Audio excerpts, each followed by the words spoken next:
Hey there, Dango Stu here. Today's video is about anti-fouling and adding new timber rubbing strips to the steel trawler and is proudly sponsored by marineengine.com.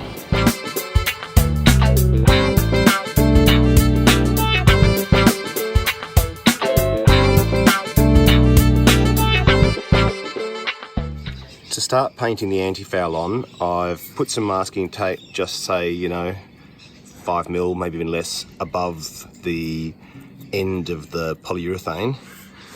Then I'm doing one more coat of the barrier coat. Then when that gets to the kind of thumbprint dry that Dave was talking about, we'll come over and do our anti-foul over the top same day. It's now been several hours since Vic and I put this coating on. None of it's coming off onto my hand anymore.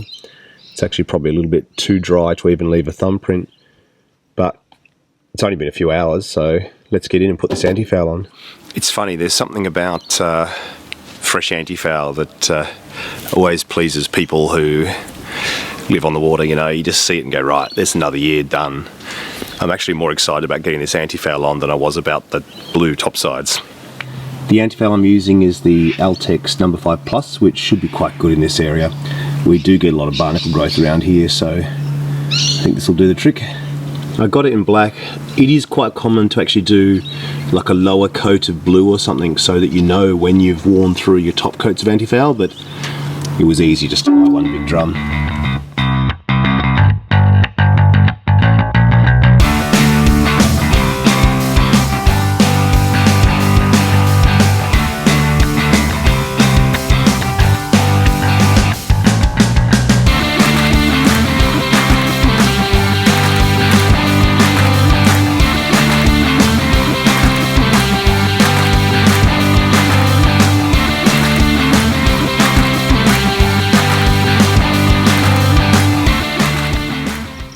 Alright, first coat's done now. It's starting to get dark.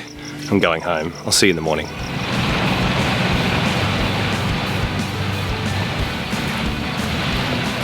It's Monday afternoon and I've finished the second coat of anti-foul now. So I'm going to just rip off all the masking tape before it sets too hard. It's actually my favourite part of painting, I think. I've got enough to do a third coat on the underside of the boat, but not the whole boat, so I may as well take the tape off because I'm not going to be coming right up to the waterline for the last coat.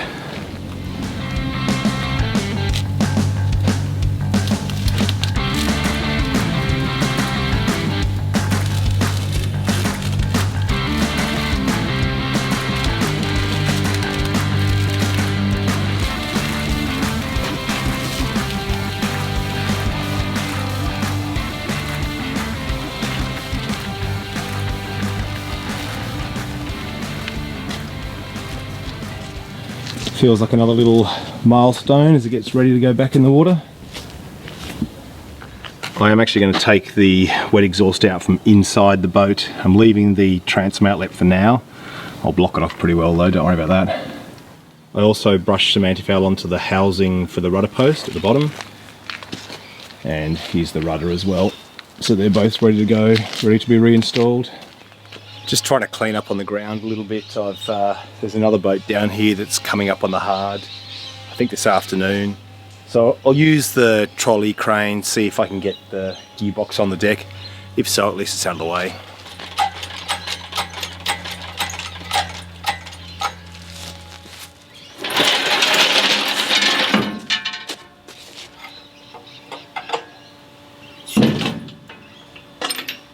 Back in today cleaning out the engine bay. Now the engine's off at CDA getting fixed. I may as well just start getting it ready so that by the time it returns it's ready just to be dropped back in, save any further issues with how to store it and where to store it. So I'm just going to run the cylinder hone through the stern tube, see if we can clean that up enough to get the stuffing box in.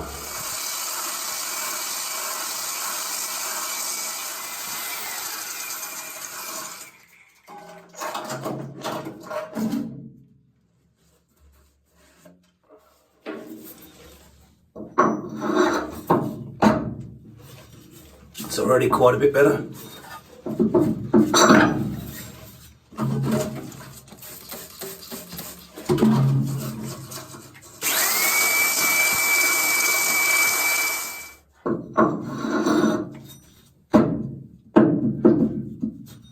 That's pretty good, I reckon.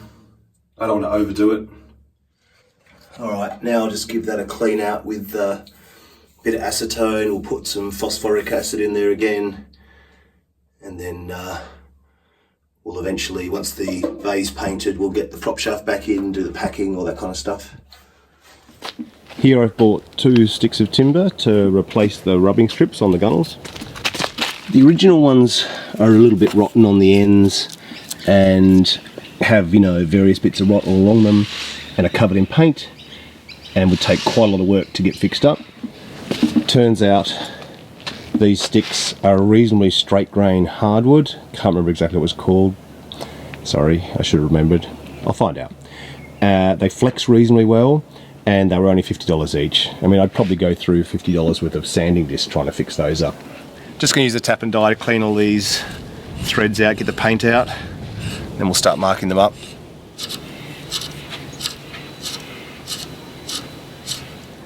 Arn's cleaning up the threads on the bolts. Now I'm just going to start checking all the measurements between these threaded holes. From memory, I've looked before, they're actually quite uniform, then they start getting a bit skew-if, so we'll probably measure from here to here, then here to there, and in between to give ourselves a double check. 3 inches, and the centre of the bolts there, you reckon? Yep. So, if we go... it looks pretty centred on here, but I don't think this is going to come... Not going to go down all the way. Yeah, it's not going to go down all the way. So do we want it flush with the top? Probably do, actually. I would. Yeah. Yeah, I'd measure it there. If you're walking on it, yeah. Alright, let's do that then. Alright, so speed bore first, drill second. So the original ones had speed bore back, yep, and then a hole through for the shank, yep, and same on both sides. Oh, so the countersunk? Yes. 22, too small. Yeah, 25 millimeters, perfect for these washers.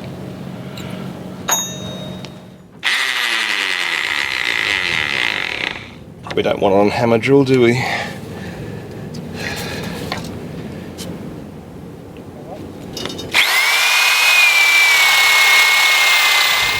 Let's have a shot at drilling through and then speed boring through the drilled hole. If that works all right, it's going to save a lot of measuring.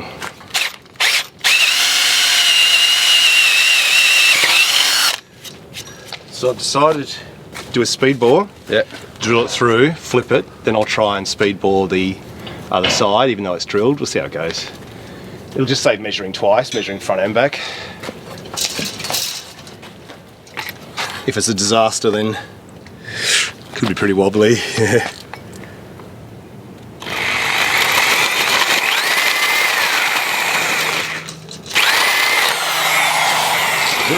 Yeah, it's not too bad.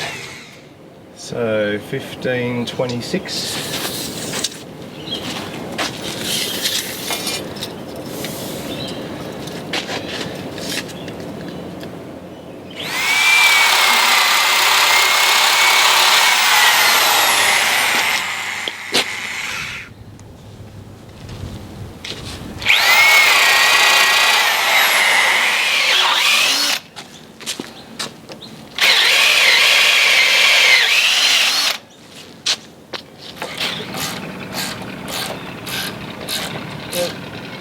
Pull up. Cool. Alright. Do you want to find the imperial sockets? Yep. There you go.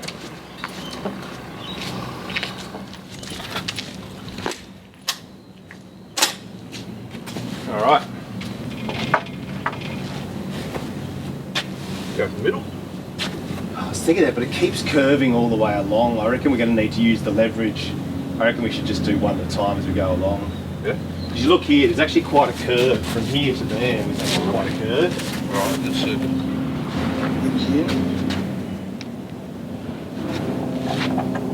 Yeah. Can you drop it down a bit?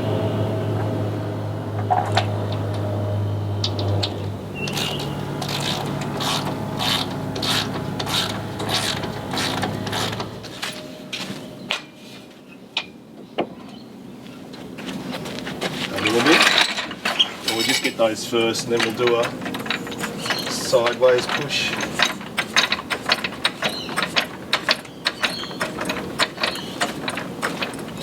Can't hear any cracking noises. No. Hold it. Got the end of the earth.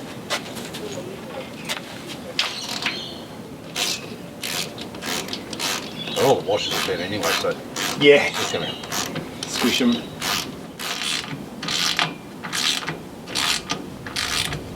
sitting higher too. Is it? Higher than We'll see what happens when I drop the... Maybe I should just get some longer bolts, really long 10mm threaded rod. it's going to bottom out in the hole. No, as in with a nut. But then it'll bottom out in the deep socket, will bottom out too. Well, I could put a spacer and a nut and just have the nut out here. I think it's going to take a bit of steam at that end though, isn't it? Yeah, it's not too bad. Well, you got some threaded rod? Not in 3/8. No. I can get some. I reckon it's a good way to pull it in. Just steam it, pull it in, steam it, pull it in. Yeah. All right, let's do the eye. Cool. All right.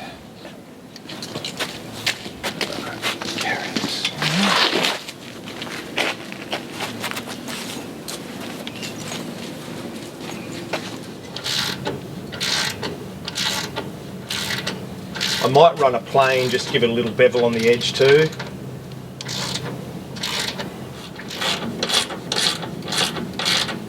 Well, we got two. Which is what we had last time. We're kind of done. We've decided getting the timber on was enough of an achievement. So we've had word the oyster farmers have been out yesterday, so we're going to go and get ourselves a bag of oysters and head back to the boat shed. Exactly. That's a beers. And beers. Alright, let's go tie up. I've got to duck off to the airport this morning because I'm heading up to Brisbane for the Sanctuary Cove boat show. But I'll quickly show you where we got to yesterday before we decided to eat oysters and do nothing. Got the new rubbing strip bolted on. My plan here is, because I think there's the potential to walk along here, I'm actually going to have the non-slip deck paint come all the way around here, so we'll be taping that up. I'm also going to put a bead of Sikaflex along here. My plan is to oil these rather than paint them, because I think a little bit of natural timber, you know, it sort of looks nice on a steel boat, breaks it up a little bit. Vaguely tempted to see if there's some little strip I can get to cover the end of the antifoul and the start of the blue, like a little white strip or something might be nice. So I might actually see if anyone does that kind of thing at the boat show and see what we can find. The ends here are drilled, but not bent in yet. I'm thinking what I might end up doing is having a bit of PVC pipe over here and then putting a steamer. I've actually got a steam cleaner at home that we use for sort of windows and floors and things. And I think if I just poke the end in here and let it steam inside the PVC tube with a closed end for a couple of hours, I think it'll be fine.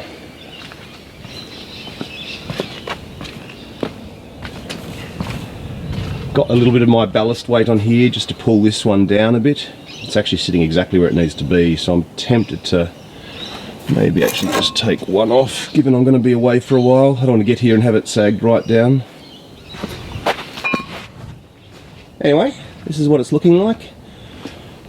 Next job's going to be just grinding a tiny bit of the paint off in places, and we're going to weld our anodes on, so I'll do that when I get back from Brisbane. This one was a little bit out in the measurement, so I've just got to buy a smaller washer, or actually offset drill a washer, might be the better way to go, then I can bolt that one in. Then we'll cut our angles. I'll probably take them right off again to oil them. I'll leave them for a while though, because I think they'll hold their shape once it's sat there for a while. Bolted on. Here, another option is to get some long threaded rod, put the threaded rod in, bring it right out, put a spacer inside this little rebate here, and then just wind a nut in to pull it in. That way I can just give it, you know, half a turn a day or whatever and just keep slowly pulling it in. So I might try and find myself just a couple of meters of 3/8 coarse thread rod, and that should do that job nicely. After that, I've also got to move the stands again. The white you can see underneath here is epoxy primer, epoxy barrier coat. So all it needs is a couple of coats of antifoul there now.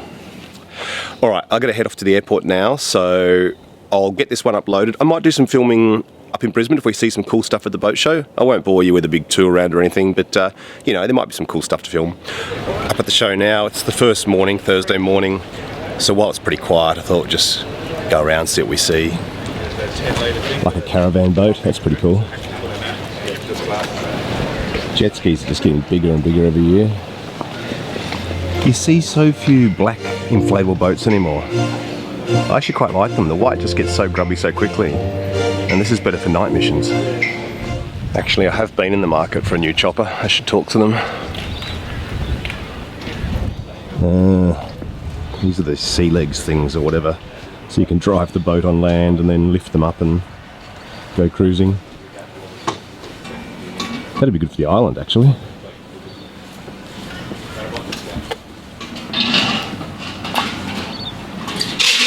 Oh yeah, wheels in the front there too. I actually had a look at those last time I went to the boat show in Sydney. Oh, these are the anchors my mate Brett sells. We'll have a good look at those later on. Another dock jet ski. If I ever do get rid of the green machine, I'm thinking something like this. Practical and economical. Fine tender. Some sort of hydrofoil thing.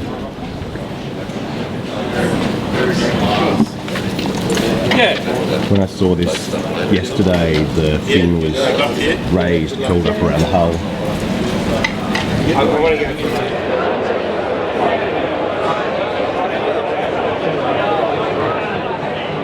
Brett, my mate here, stocks these rock anchors, and watching all their testing videos and stuff has got me pretty convinced it might be a good option for the trawler, so I'll look into that. The trawler currently doesn't have a winch on it yet either, so it's really not set up for cruising and anchoring, but it's something I'm definitely going to have to sort out.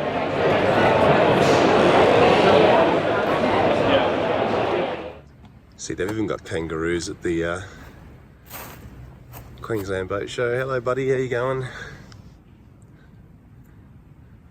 He seems much more interested in eating than me. Don't blame him. Alright, let's go. Well, home again now. As you can see, boat show's pretty noisy to film at, particularly indoors. So I'm going to have a good look at the anchors and the winches, specifically for the trawler very soon. We'll sort of go over the pros and cons of different options. It's Sunday night now, so tomorrow morning I'm going to get back into cleaning up the engine bay and getting it painted. I really want to get that engine bay cleaned up and painted before the engine's ready to go back in, because I want to do all the electrics whilst there's plenty of space to move around. So we'll have to get the fuel tank hatches back on, and I'm going to have to weld some brackets up to make a main board for all the, you know, the electrics to be mounted onto as well. I'm actually thinking what I might do is a short video on the design of the electrics and get that out during the week, midweek, so you guys get a chance to sort of have a look at it and maybe make some suggestions, comments, criticisms, whatever, before I actually go and physically do the work. I know a fair bit about electrics, but it's not my absolute expertise, so I'm quite happy to sort of, you know, put it out there and just let people who perhaps have done it before, you know, share their thoughts. All right, well, take care and I'll catch you then. See ya.